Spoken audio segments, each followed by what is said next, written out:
Hello and welcome to Oracle Storytelling. Um, it is October and I'm laughing because there's so much commotion going on in my neighborhood, and you sometimes hear the sound of children screaming playfully. Um, so I am coming on today. It's October. I am feeling kind of this magical vibe. I was inspired a little bit today by Loki. And if you know anything about Loki, either through myth or through like the television Marvel stuff, he's like a god of mischief, right? You think of mischievousness. You think of kind of like maybe like dreamy worlds, very Neptunian, very, very what's real, what's not real, shapeshifter energy, stuff like this. And so I thought I would come on and do probably a short video about this type of energy, this type of energy in a positive way. You know, sometimes we can think of mischievousness as like a harmful energy. But if you think of like a mischievous child, you know, maybe that could mean a lot of things. That could mean a kid who wanted to run around the outdoors and climb some trees, or, you know, like the weird kid could be looked at as mischievous, you know, when their interests diverge, but they've got a very curious mind. Or you think of, again, this kind of low-key, like shapeshifter, magic, like what's real, what's not, dreamy energy. And a lot of times we think of maybe we're the person who is like the people pleaser, codependent, grew up that way, black sheep of the family, scapegoat of the family. And shape shifting was really who we were, you know, when we're codependent, people pleasing, and getting blamed for things, walking in the room, reading the energy and going, oh, whew, I got the 411. I know what's up. And when we're younger, and maybe even till to this day, we walk in, we report, we know what's up, and we're told, no, that is not what's going on. And maybe, you know, maybe we learn when you're younger to shapeshift and really become somebody who doesn't walk into the room so strong, right? Who doesn't announce what they're picking up on, you know, what they're empathing, what they're sensing, what they're feeling. We take the temperature of the room, the emotion of the room. But when we bring it up in any way, even if it's just represented by how it makes us feel, our emotional state, maybe we had to shapeshift because we were told we're wrong, whether through words, actions, looks, or just the responding energy, maybe, you know, actions or words, or being frozen out, just ignored, like we just rambled a bunch of jibber jabber when we know as adults we're always the ones who are actually saying, hey guys. So we might think of shapeshifting as like this negative thing. But if we thought of it in a more positive light, maybe something like, we're going to shapeshift out of patterns that keep us stuck. We're going to shapeshift into expressions of ourselves that are more open to the world, that open our heart up, our mind up. I saw an old friend post something recently. There's like a service where you can just sign, you answer questions and you pick like how much you want to pay and if you want to travel in the US or domestic. And they will send you like a mystery trip that is seriously a mystery. Um, and maybe that's something that, you know, that idea appeals to you, where you're just like, you know, I want to be more open in this certain way. Like, I, I plan a lot of things, but in my heart, like, I like the mystery and I like the leap.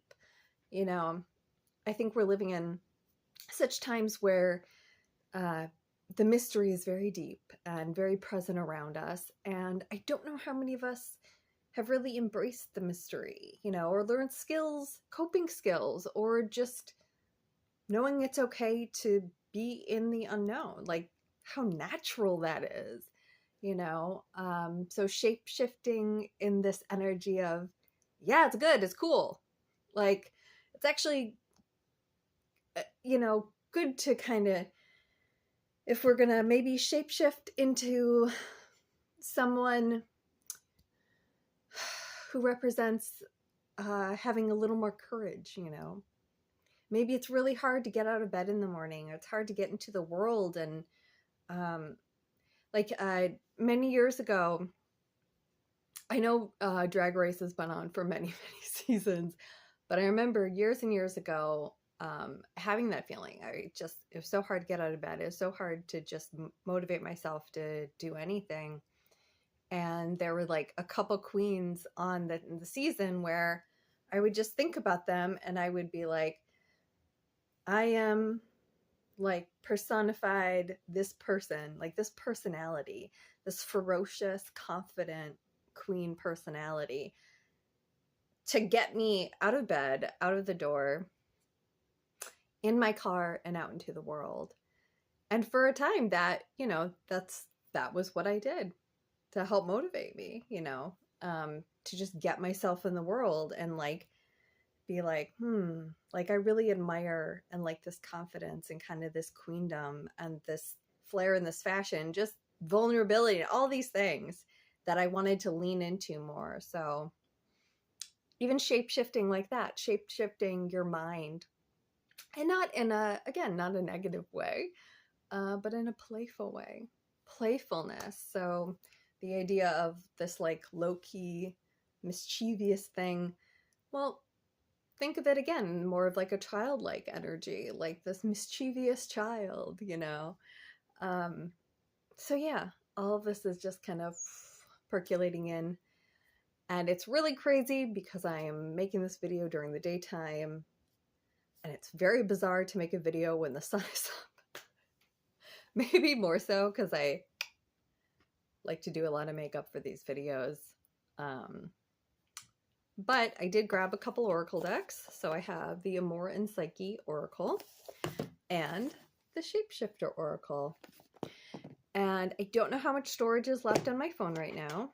And I really don't want to mess with that this second. So hopefully we can do a quick little video, get some great cards, spark you to maybe shapeshift, meaning, how about that? A cards of things that, really my throat, things that we need a little more courage around. So this is Love's Secret. And I like this because if you look at the card, so we have two people here, and one is like this, looking up. So it's like, I feel like there's more of this connection of like, I'm listening to myself, I'm looking, maybe it's like a spiritual energy of like, I'm listening to my spirit, I'm listening to my guides, I'm opening up. I'm opening up my senses in the different ways that I can hear and receive messages. Okay. It says Love Secret. Yeah, this is mystery. This is, again, this mystery. It's this unknown. And how do we unravel the unknown? By listening to ourselves in different ways and through different kinds of expression. Listening to yourself could be a daily practice just in like the way you choose your food, the way you cook your food. What would really, what would be fun to make? What would kind of be a, like, just putting this context of like shifting your mind a bit, what would be a serious food to make? That's hilarious. Like, just getting in this playful, creative mindset. Or hey, I'm gonna make some potatoes. What if I did slices and used the cookie cutter and made little fried up some sweet potatoes, in fun shapes? So just listening. And the other person here, I like this. So she's down and it's like she's going within. I feel like she's touching this goblet. So I'm taking that as water and I'm taking that as emotion. And I feel like she's going down into her heart space. And she's listening to her body. Body tells you first. Think your mind knows shit. No, your body will tell you. Your mind's not going to break your leg. Your mind's not going to make you pass out because of exhaustion. Because your brain's like, we got this. We don't even need to sleep. No. I feel like this is tapping into your heart, which is tapping into your body, checking in with doing that body scan. What part of your body, like just breathing, taking 5 seconds to scan your body. And you start feeling different. I can feel different areas of my body that are like, I'm feeling a little off. I'm feeling a little more sore. Please pay attention to me, Sarah. Okay? This daytime stuff, I don't know. We'll see what the energy is. So we're going to do a Shapeshifter Oracle card. Encouragement to create. Oh, okay.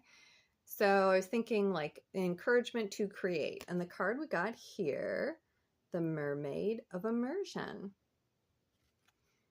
Complete commitment. What a great serious face she has. But yeah, encouraging to create. That's what came in for me. So I'm going to lock in on that and say, again, the last card we saw that one person was tapping into the unknown through their body, through their heart, right? And both people seem fully immersed in committing to tapping into their mind, tapping into their body and heart. And that one person was looking in the goblet, which it says like water and emotion. This is full immersion in emotion. And your emotion gives you strong intuition. So maybe what just came through right now is maybe what you need to help encourage you to create in whatever ways you love creating. It could be art, it could be journaling, it could be writing, it could be dancing, it could be, kind of just movement. It could be cooking, it could be gardening, it could literally anything where you're like, oh, well, I do create. It could be creating content. But this idea of, okay, what would encourage you to do that? And since she's immersed right here, it made me think boundaries. Your emotions will tell you flat out where you need boundaries with people, with places. So establishing, committing to when you sense you need a boundary, whether it's time, space, what have you, from a person or a place, setting that boundary and reclaiming that energy and reclaiming that focus that you can put towards committing to being creative, to encourage you to be creative. I don't know about you, but if I'm flat out exhausted, I don't really feel like creating. I feel tired and I feel like watching, like streaming. So putting up that boundary, and maybe it's with yourself. Maybe it's just in your space and you need to make decisions about things to give away. What would be helpful to give? What would be helpful to sell? What would be helpful to throw out? When you clear space, physical space in your surroundings, wherever those are, or maybe you like journaling and writing and you always go to certain places in nature and you're like, well, what can I really do there? Well, you could kind of set intentions. You could say a few things. You could, if there's a fallen branch, kind of sweep around where you're about to sit down and kind of just clear up some static energy on Mother Earth. There's always something. There's always something. And generally speaking, when you can see more cleared things, it does help you get more literal clarity a lot of times, which can feel very encouraging energetically, mentally, physically, to commit more to being creative. I do not know how much storage I have left, but I'm going to do one more divination from this lovely book called Living in a Wild Garden by Roger Banks. It's really beautiful. It's stories about his garden and striking illustrations. Really, really lovely. I'm going to do a little divination. What do we want to know? The natural unknown. Oh my God. I mean, hello, a wild garden. Talk about the unknown. By the way, nature never knocks, yet, what is it? Nature does not knock, yet never intrudes. Something like that. So just because we don't know doesn't mean that a path isn't set aside, that wondrous things aren't growing, that the seeds we've planted aren't pollinating. Teach us something about this wild unknown.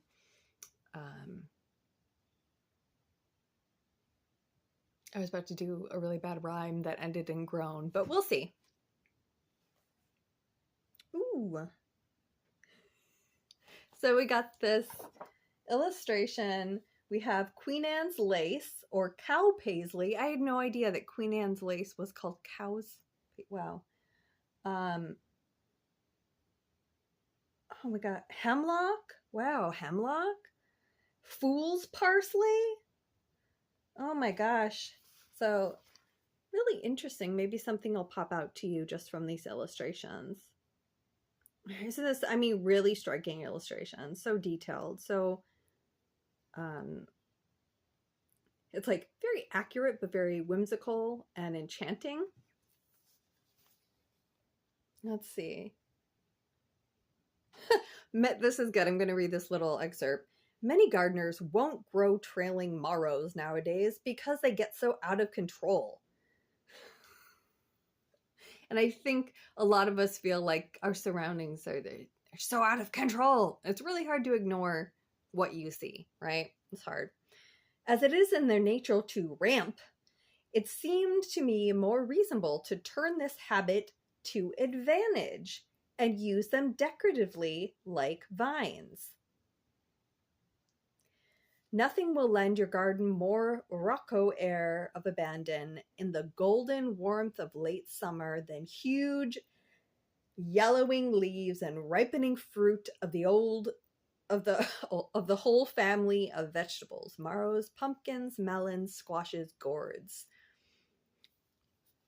So I just love this idea of many people won't grow trailing marrows because they grow so out of control. But it's their nature to ramp. So this person used this habit of what they're seeing just going rampant and things just going so wild and uncontrollable to advantage and use them to decorate like vines. So a lot of the chaos that we feel and see around us could feel like that. Like we don't want to get near it. We don't want to even participate. It's too much. But I love this shift in perspective of use it to decorate. So instead of these rampant, out of control things that maybe some of us wish we could just control, and we're like kind of in hermit hibernation, even if it's not from the world, it could be mentally compartmentalizing, and we want to control these things, and they're so rampant. Instead of looking at them like that's what feeds us and nourishes us, because it's not, but treating it like that's our main source of energy, instead of that, treating it like decoration. Like the picture that's ongoing, that's developing before us, that is the seeds that are pollinating, the story that is growing before us, that gets center frame. Okay? That's what we get to see. And the rampant out of control stuff, that can be the border. That can be a little decoration. That can be the decoration that hangs around it. And in that way, it can be something that when it changes, because it all changes, ever changing, when that erosion and renewal happens, we're not interacting with it like it is our form of nourishment. It is our instruction. It's us. This is what we are. And this is what, if it's decorating the things that are actually growing and pollinating and continuing to appear in frame, then it's less aggressive and direct and force-fed feeling. And its own erosion and renewal hangs around like like this little decoration that erodes and renews and erodes and renews, but it's not our main view, if that makes sense.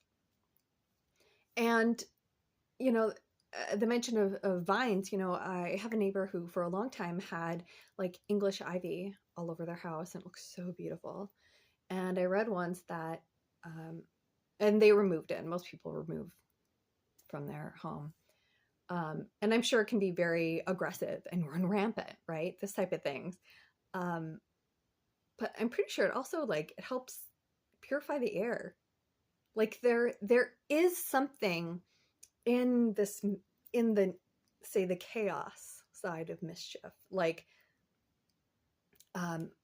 there's always something, like the chaos and picture all this ivy over a house or over whatever. Oh, it's so out of control. It's so chaotic. But at the same time, like I said, with like English ivy, it actually helps purify the air. Is it rampant? Is it invasive? Is it wild and out of control? And many people find that, they have to tear it away. They have to tear it down. They can't stand to look at it, because that's the picture they see, right? Instead of the frame. And instead of seeing that, well, one thing is happening, looks very chaotic and out of control, so the opposite is being cultivated, and there's this purification. There's something being purified. There's something in this announcing energy that's cultivating the purification of, in terms of the ivy, purification of the air. So it's this announcing thing that might offend some people, right? Or be offensive. It's like, oh, this ivy on my home, I have to take this off. To just, just be mindful that, one, these things that are really aggressive, try to treat them as again, just decorative, just decorating the frame, the real frame. And to know that even the most abrasive, aggressive, chaotic energies, we're always cultivating the opposite. When we cultivate one side, we cultivate the other. It's never absent. So what feels like a harboring or restricting of speaking or rights, or like our breath is being taken away, is actually helping cultivate the opposite. It's simultaneously happening. And when you think of the chaos more as decoration and less as the main picture, you can start to see things a little more clearly. You can start to see what's actually going to continue versus what's just cycling. Or you can see the beautiful cultivation of the opposite that's occurring in what looks like such an inundating chaos at times, or many times, or all times, depending on how you're feeling right now. So I hope all was helpful from this video. And I hope that you can embrace a positive shape-shifting energy, whether that's how you frame things, for your own sense of clarity and peace, and or I hope you can embrace some shapeshifter energy, not the old kind where you were put to, basically pushed aside, pushed out, yelled at, told, don't say that, that's not true, when of course it's always been true. But in the way where you can shapeshift just by encouraging parts of you that you express but yearn to express a little louder, just because that's you, and I'm not you, no one else is you. And we can encourage that in other people, but we can't do it for other people. So maybe ways to be a little more courageous, a little more vulnerable. Those are big ones for me. Yeah. I think those are like the opposite of feeling afraid, right? So more courageous, more vulnerable, and just all the things that in your heart, I know in my heart we all do, that we yearn to express, that we're tucking away, we're kind of keeping inside us because we love these parts of us so much, and shapeshift in a way that's authentic to us to express these parts a little louder. I hope that was helpful. And I hope you know you are always loved, even if it's hard to love yourself some days, or it's hard to feel that love. You are innately loved, you are innately worthy, and that will never change. Whether you are sitting still, whether you are out running 10 miles, it doesn't matter. You always have innate worth. You are always loved. And until next time, and probably nighttime, see ya.